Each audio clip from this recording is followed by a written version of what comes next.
There's definitely a problem there. Now, the way the Christians have tended to deal with that is through Christ. Christ becomes the object of God's knowability.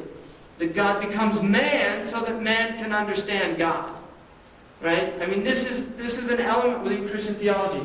For the Muslim, the knowability of God is through the creation itself. And this is why much of the Qur'an is focused on telling people to explore the creation itself. Because the creation is seen as a theater of manifestation, of divine manifestation. That God is not entering in, is not incorporated, is not becoming, he is not becoming, embodying himself into the creation, like incarnation is becoming the flesh. And likewise, what Montgomery Watt would like to suggest is that somehow God has imbibliated himself. Nice, fancy PhD word. That God became book, right? Which is not true. The Muslims do not look at that, even though they do believe that the Qur'an is an attribute of God. That this Qur'an that we have here, we do not say that this is God's, God on earth or something like that. No. Although we do believe that the Qur'an is the speech of God, and we believe it's the uncreated speech of God.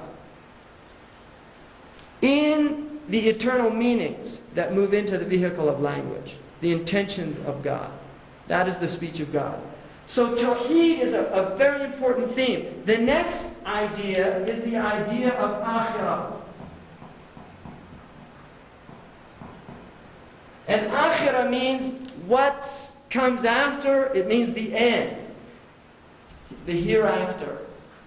The interesting thing about the Arabs is the Arabs did not believe in a hereafter. Many traditions have a hereafter. The Arabs did not believe in a hereafter. They thought, this is it. When you die, it's over. And they said, if we're bones and dust, will we be brought back to life? The Qur'an says, the one who created you the first time is capable of creating you a second time. In other words, the fact that you've come into existence one time, a second time, even by our own logic, would seem to be easier. Because if you've made something one time, it's generally easier the second time around. Logic behind that. So the Arabs denied this idea of akhirah or the next world. Now the next world in the Qur'an is quite descriptive. And traditionally the Europeans often had a difficult time with it because there are aspects of it that are quite sensual. Right? The idea of gardens under which rivers flow, of fruits, of maidens and beautiful youth, and these type of things. So this idea of an akhirah is being introduced into the Arabian culture. Now they obviously had they're meeting the Christians and the Jews on their caravan routes, and they're hearing about these things, but they really had an attitude that was basically characterized as disbelief. They did not believe in some other world. They thought, this is it. And for them, the world was what they called muru'ah, was virility, manhood, chivalry, poetry, women, wine. This was really the environment of the era. And they praised these qualities and they praised these aspects of the world. And much of their poetry is about wine and women. Right? I mean, this is what they were interested in. Suddenly you have a book that's radically challenging that worldview. Radically challenging it. Very powerful experience for these people that are forced to begin to think about these things. Now, for the first 13 years, the Prophet is persecuted in Mecca. During this time, these people were learning the Qur'an that was being revealed by memory. The Qur'an was not revealed linearly, which is important because it's not a linear book. And that's something, if you really want to understand the Qur'an or be able to read it, you have to surrender your desire for linearity. Right? Plato would probably have been able to read the book. Aristotle, definitely not. Very hard time with this book because it does not begin in the beginning and end in the end.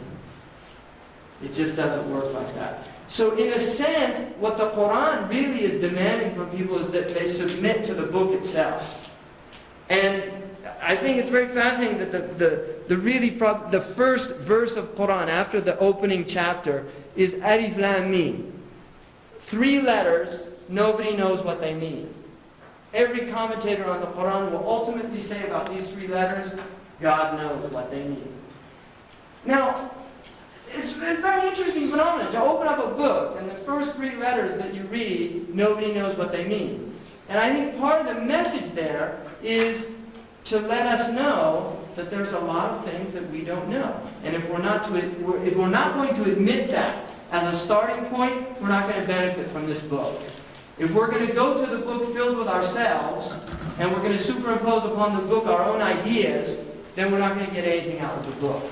So the book, for the 13 years, these Meccan verses are being revealed. Now if you look at the Meccan verses, they are, even though there are 85 of the chapters in Qur'an are Meccan. 85. 39 of them are Medina. Only 11 out of the 30 parts of the Qur'an, equal parts, are from Mecca. Only 11. 19 are from Medina. So the Meccan surahs or chapters are very short. And they tend to fall towards the end of the book, even though they were revealed in the beginning of this dispensation. So although the Meccan verses are the first verses, they are generally the ones that are found at the end of the book, which is very interesting. And when Muslims learn the book by heart, they will generally begin at the end. That's where they'll begin. They'll begin with the last 30th of the Qur'an. Now the next idea that is being introduced is the idea of what's called Sa'ah. And Sa'ah means the end of time. Now the Prophet Muhammad, peace be upon him, his understanding of himself was that he was the first sign of the beginning of the end of the worldly existence of this Adamic species. He actually viewed himself as the first sign. In other words, all traditions that were based on revelation, according to the Islamic tradition, were basically indicating that the human experience will come to an end. And this is why within the Jewish tradition, you have an apocalyptic vision. Within the Jewish tradition, you have an apocalyptic vision. Within the Hindu tradition, you have an apocalyptic vision, the Kali Yuga period, the last period of man. Within the Buddhist tradition, you have an apocalyptic tradition. And in many of the more tribal-based traditions, within the Hopi tradition, the Kawanaskatsi, the last period in the Hopi tradition, when everything gets out of control. Within the Mayan, all these different peoples had an idea of some apocalyptic end. The apocalyptic ending in the Quran is talked about in terms of a sa'ah, which is the last moment. It's the last moment. And the Prophet Muhammad talked about signs, and the Quran mentions signs of this time. And so this was also, now ultimately, the end of time for the Muslim, in reality, is the end of our own individual life. That is our end of time. When I die, my worldly time is over. And so, in a sense, the Quranic view was trying to bring people into a type of presence of the imminence of death. That death is imminent. That death is not something in some distant future. So for 13 years, this was the focus. After 13 years, the Qur'an is basically being memorized. And if you live with oral peoples, people that really still maintain these traditions, and I know Dr. Suleiman Yang, who's from Africa, and knows in the West African oral tradition, there are peoples that will recite epic poems of tribes. If they don't recite them exactly as they learn them, then they literally lose their job. They can't be a storyteller. So the Arabs were people that memorized poetry and related poetry exactly to them. They had phenomenal memories. And I've lived with the Mauritanians in West Africa whose memories are extraordinary, like the young man who's here with us. Just phenomenal, the amount of information that he retains exactly. Now, for people that don't understand this oral tradition, they find it very hard to imagine that a human being can memorize this entire text, the Arabic text, and not make a mistake. Now, I can bring that young man here, and I can read the Qur'an, and I can purposely leave out a verse, and he'll correct me immediately. Now, the other thing that's interesting about the Qur'an is for people who memorize it, and even parts of it, will quickly learn that the Qur'an is a self-correcting book because it has a very unusual rhythm that if you find a verse moves out of sync, suddenly you're aware, I've said something wrong. And I'll give you an example. Last week, I read the Subh prayer, and it was a rather long surah that I read. And at the end of it, I said a verse that is actually out of the Qur'an, but it wasn't the verse that went in that place. And it used almost these same words. And that morning, probably for the next half hour, something was bothering me, and then I realized what it was. I said the verse wrong. And I corrected myself. Nobody corrected me in the prayer, but I corrected myself. And it's very interesting when you memorize the Qur'an, because I've tried to memorize a lot of things. Like, I used to memorize some poetry. I went to prep school, and you had to memorize poems and memorize like some piece of Shakespeare and things like that. The really interesting thing about it is that the Qur'an, one, is facilitated. It's very easy to memorize. It's not hard to memorize for many, many people. And the other thing is, it's actually quite difficult to forget it if you will recite time limits, repeat it every once in a while. It's very difficult to forget. But the Hafidh, or the one who preserves the Qur'an, is somebody who has memorized it by rote. It usually takes about, in the Indian subcontinent, they'll do it between 2.5 years.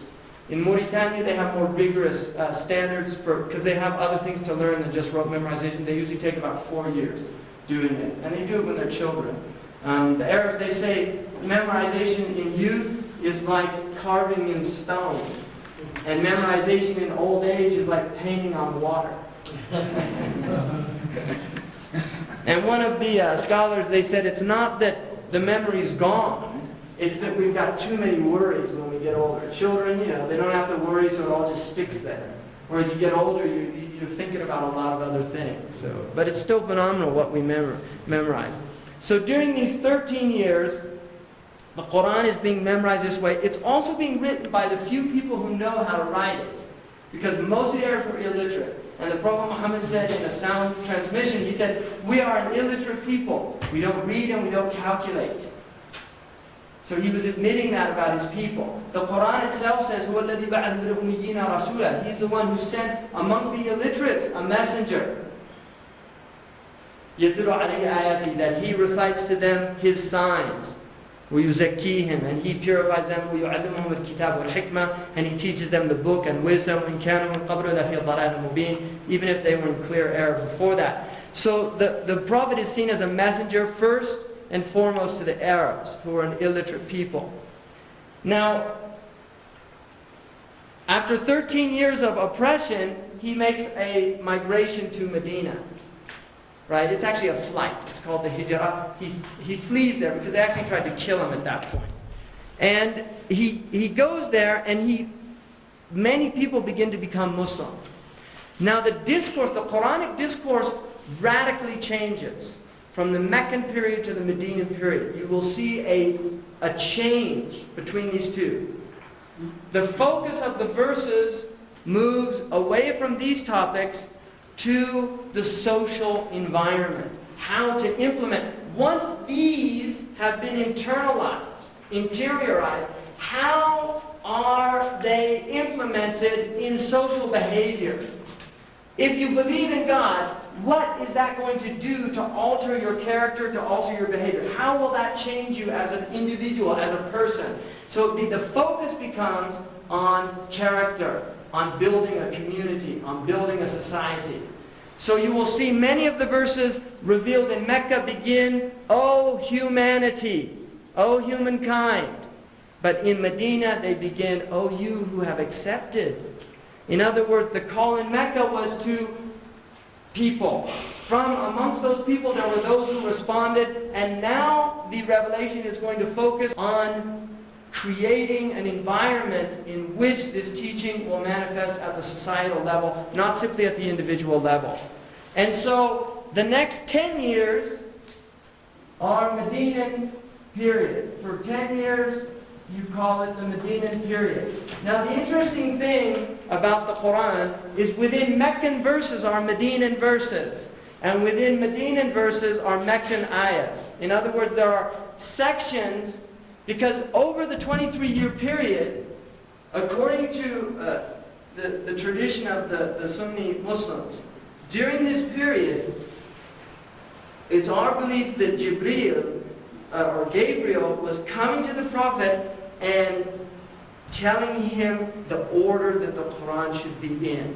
So it was revealed non-linearly, but now it begins to move into a type of sequence. And beginning mostly with the Medinan surahs in the beginning and the Meccan surahs at the end.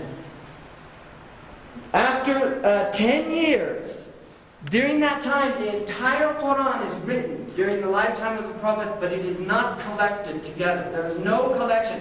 But during his lifetime, the entire Qur'an is written in his presence. And the Muslims don't have any doubt about that. The Orientalists, the older ones are actually better than the more recent ones from Germany. But they would definitely challenge that claim. But the Muslims would not. I mean, this is our belief that that time. Now, in 632, the Prophet Muhammad dies, sallallahu alaihi wasallam, and at that point, there are even a few revelations right before his death, and we know what they were, which verses they were. So the Prophet left companions behind who had memorized the entire Quran. And one of them was Ubay ibn Ka'ab, who the Prophet was commanded to have him recite the Quran to him, and he would listen to it.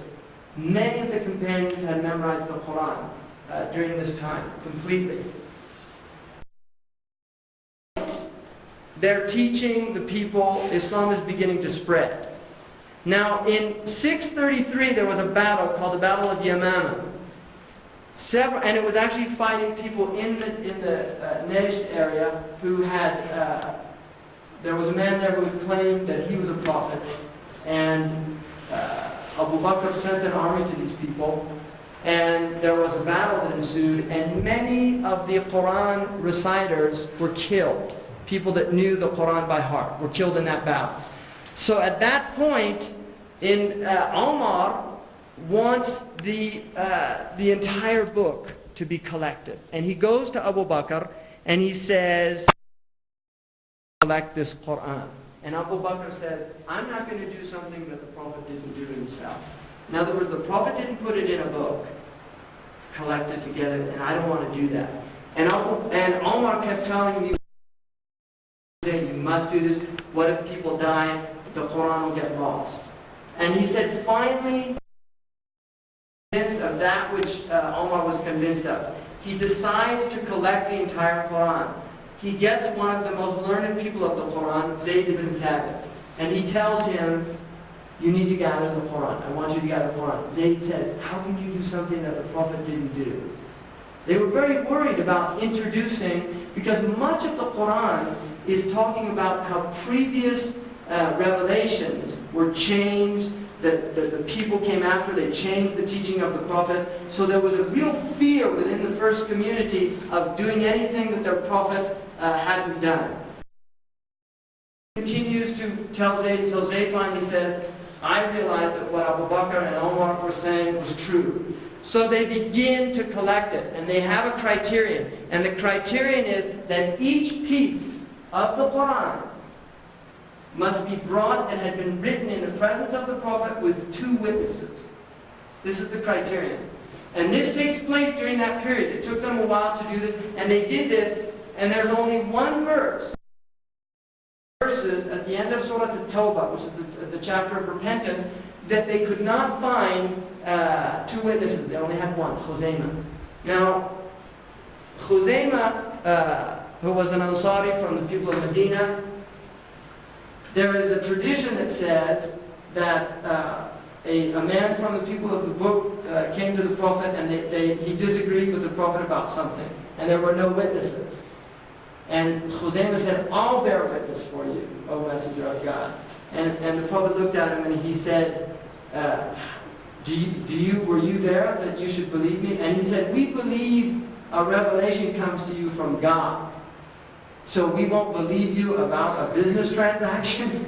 And so the Prophet said, the witnessing of Khuzaymah is like two people. And so Khuzaymah's, those two verses, which were known by other companions, but it was the written in the presence of two witnesses that they wanted. They were accepted as part, and this was made into one mushaf, and which literally comes from sahifa, which is tablets. And it was done, generally they used papyri and gazelle, skin, leather, things like that. Prior to that, they'd been using risps, and they were using the shoulder blades from camels that are quite large to write verses and things like this. With soup, they would use a type of ink. And this is how they were writing the Qur'an. They put the entire Qur'an, and it was kept, Omar kept it, and then it was given to Hafsa. Now during the time of Uthman, who is the third caliph,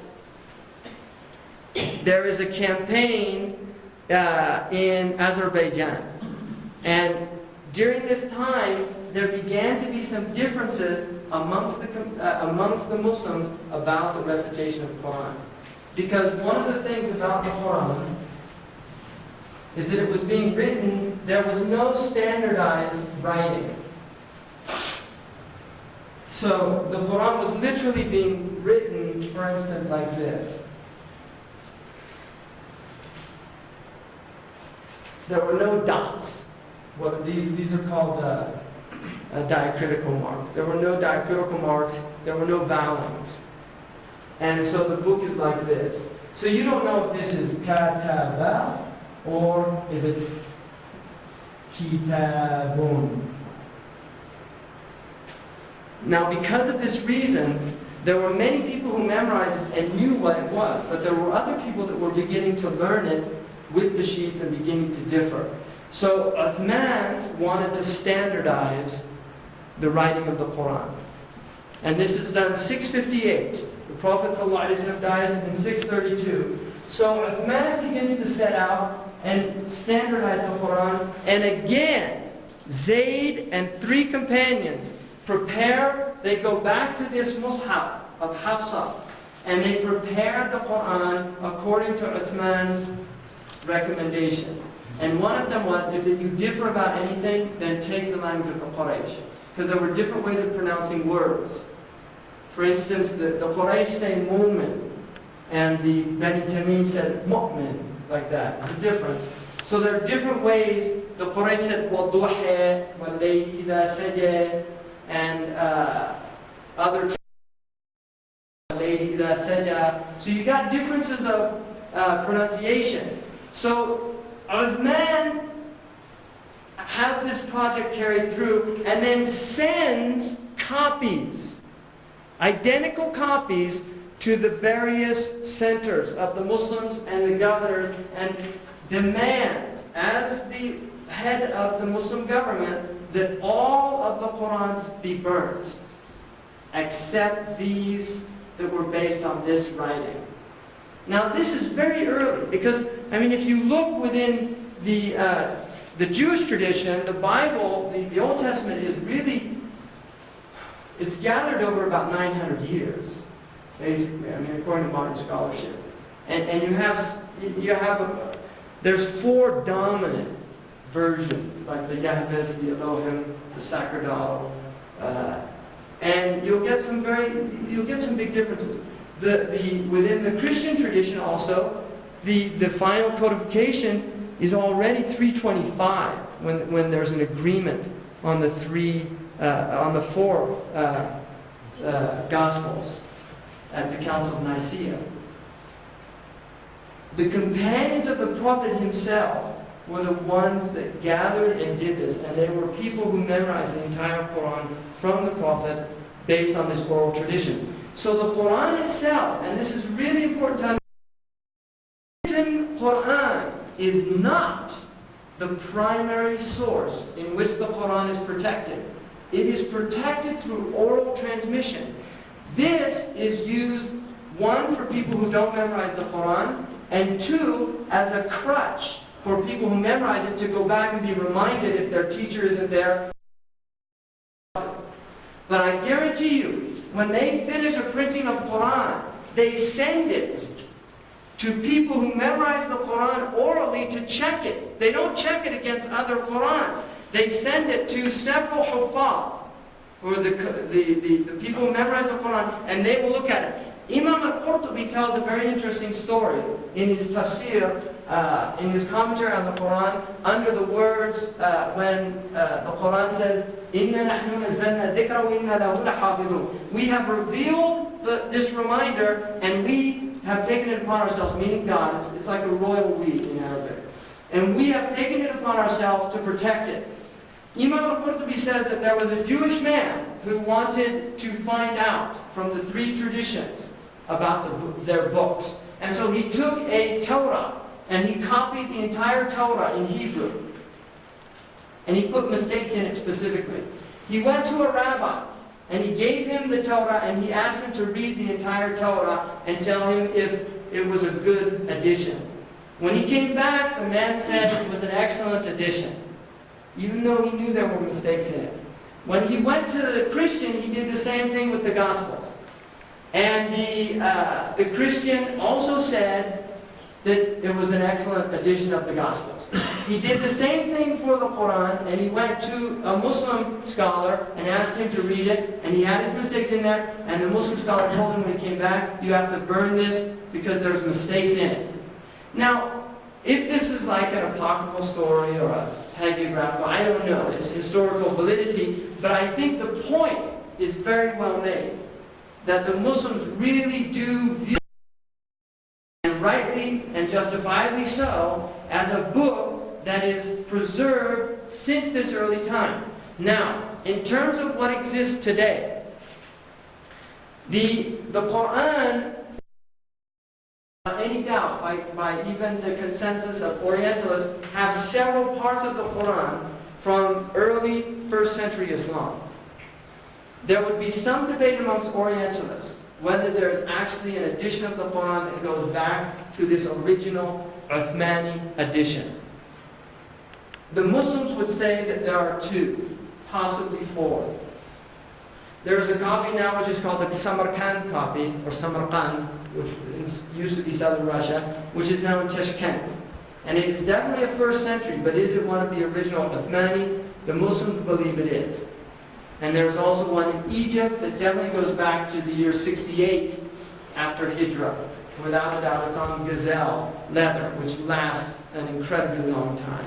And then you also have an edition which is in Najaf in Iraq, which is says at the end of it, and it's written in an authenticated Kufic script from that first period. It says at the end that this was written by Ali, the 4th Caliph.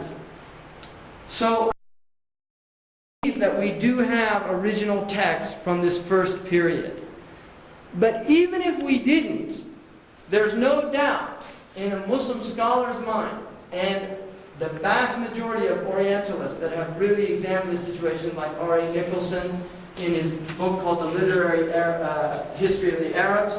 He was a Cambridge scholar, teacher of A.J. Arbery, who translated the Qur'an or interpreted it into English. Nicholson says there's really no doubt about the historical authenticity of the Qur'an. He believes in the revelation, but he is accepting that the book is intact in terms of its historical authenticity. That this is the book that this original community was hearing and was seeing. And so I'm just going to end it there and open it up for some, just if there. Yeah, we read today in the introduction, and you've made reference to it too, about the use of "we." when God is speaking? And you said that it's like the royal we. Is that the only interpretation? In the Arabic language, it's called al-jam'u liman yu'azzimu nafsahu, which means the plural of the one who's exalting himself. So, from an Arab's perspective, if God's using it, it's acceptable. But when an individual uses it, it's arrogance. And you do find individuals in the Arab world that'll say, "Nahnu akalna kathiran al-yawm." You know, we ate a lot today. And he's talking about himself. And it's actually, it's considered bad manners. But this is the way it's understood. Absolutely, it's never seen as the royal. indicating more than one God. Absolutely not. Well, I didn't mean to imply that. What's that? I didn't mean to imply that. No, I know, but wonder if there's some other. Mormons, for instance, do believe that the we in the Old Testament is used to mean a multiplicity of gods. And some of the Christians have believed that the we of the Old Testament was used also to indicate the Trinity, for instance. I mean, there are many, you'll find this in many books, Christian books. For the Jews understand the same way that the Arabs do. It's just a plural that's used majestically. Nahnu, it's a stronger. If I say ana, now the interesting thing about the Qur'an to me, and Cleary points this out, I think it's a really valid insight. Cleary says that one of the really interesting things about the Qur'an is the shift of perspectives. Because sometimes, the Qur'an is saying, I, la ilaha illa ana, there's no God but I. Sometimes, la ilaha illa anta, there's no God but you. Sometimes, la ilaha illa huwa, there's no God but he. So it's shifting constantly, this change in perspective. And it's a very fascinating phenomenon in the Quran. Any other questions?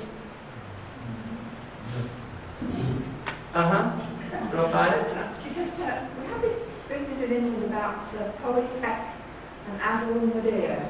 And I understood that some of the leaves of the Tashkent Quran were pinched by his wife.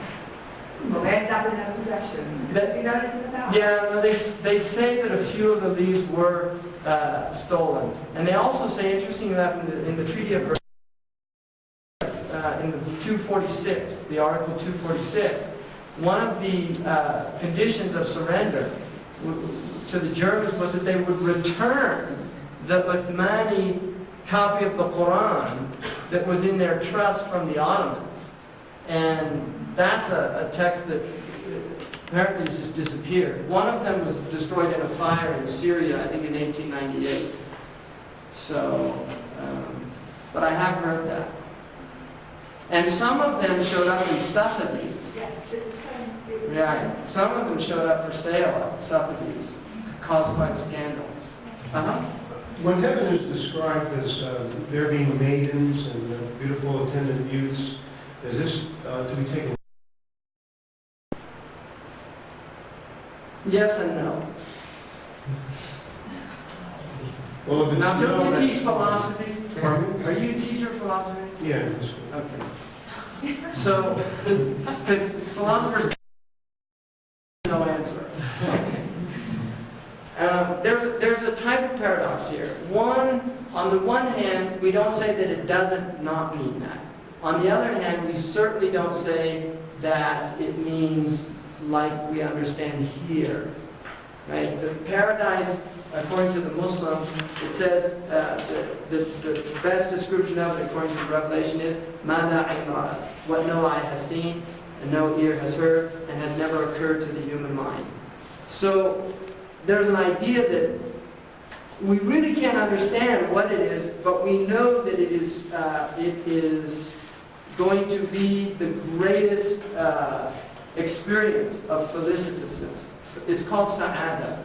And one of the 13th century scholars actually said that the sexual pleasure was the highest physical pleasure that God has given the human being.